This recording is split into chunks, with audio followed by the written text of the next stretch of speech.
استاذہ میری اپنی آبزرویشن ہے، ابھی جیسے آپ نے بتایا سوسائٹی کا بھی رول ہے اور خاندان کا، ماں کا، سب کا رول ہے. تو جو ایک ماں ہے آج کل وہی اپنے بچوں کو برائی کا حکم دیتی ہے، اور اتنے گھرانے ہیں جو اس وجہ سے ٹوٹ جاتے ہیں. جب ایک لڑکی کی شادی ہوتی ہے تو ماں کہتی ہے اب سسرال جانا ہے تو روب رکھنا ہے، اپنی بات منوانی ہے، ان کی نہیں ماننی، اور جب بچے ہوں گے تو وہ تمہارے سسرال والوں سے اٹیچ جو ہیں وہ نہ ہوں. اور پھر ہر وقت اس طرح کی ہدایات ہوتی ہیں کہ کلیشز بڑھتے ہیں اور یہاں تک نوبت پہنچتی ہے کہ گھرانے ٹوٹ جاتے ہیں. تو ایک ماں ہی اپنی بیٹی کا جو گھر ہے وہ برباد کر دے تو کیا اس کو احساس نہیں ہو رہا ہوتا؟ کیا اس میں شعور کی کمی ہے؟ تو غلطی کہاں پر ہے؟ کیونکہ اس چیز کو روکنا بہت ضروری ہے. عقیلہ میں سمجھتی ہوں کہ ہم نے اچھی مائیں تیار نہیں کی، ماں کو نہیں سکھایا.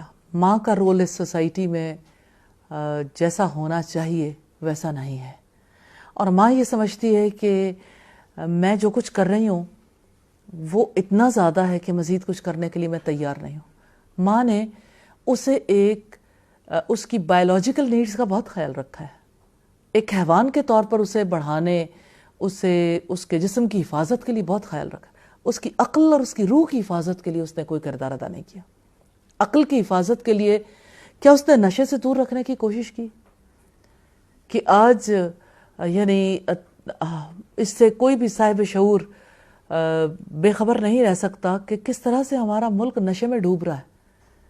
اور اس کے لیے اگر ہم یہ کہیں کہ اس بارے میں حکومتی ادارے بے خبر ہیں تو ایسا نہیں ہے، یا عوام الناس بے خبر ہیں تو ایسا نہیں، یا پیرنٹس بے خبر ہیں ایسا بھی نہیں ہے، پیرنٹس بھی نہیں بے خبر. اچھا، ماں باپ نے کیا ان کی عقل کی حفاظت کے لیے انہیں ان کا دین سکھایا؟ دین کی ضرورت بھی خیال نہیں کرتے.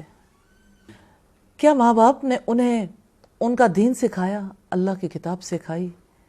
کیا ماں باپ نے انہیں یعنی میوزک سے بچانے کے لیے انہیں کوئی یعنی ٹپس دیں، انہیں زندگی میں سمجھایا کہ میوزک سے آپ جو لطف اٹھانا چاہتے ہو اس سے زیادہ بڑا لطف آپ قرآن سے اٹھا سکتے ہو؟ اسی طرح سے آپ دیکھیں کہ ماں باپ نے روح کی حفاظت کے لیے، اخلاق کی حفاظت کے لیے اور باہمی تعلقات کی حفاظت کے لیے، صلہ رحمی کے لیے اپنے بچوں کو ٹریننگ نہیں دی. تو مجھے یوں لگتا ہے کہ ہمارے یہاں شادیاں بھی ہو رہی ہیں، بچے بھی پیدا ہو رہے ہیں، لیکن ایک جاہلوں کی فوج ظفر موج تیار ہو رہی. میں یہ نہیں سمجھتی کہ یہ ایک اچھا مسلمان بنانے سے محرومی کی بات ہے. میں یہ سمجھتی ہوں کہ انہیں اچھا انسان بھی نہیں رہنے دیا، ہیومینٹی کے لیول پہ بھی نہیں رہنے دیا کہ چلو بحیثیت انسان کے اس کے اندر کچھ بنیادی صفات تو ہوتی ہیں. وہ تو ایک حیوان کی صورت میں ابھر آیا.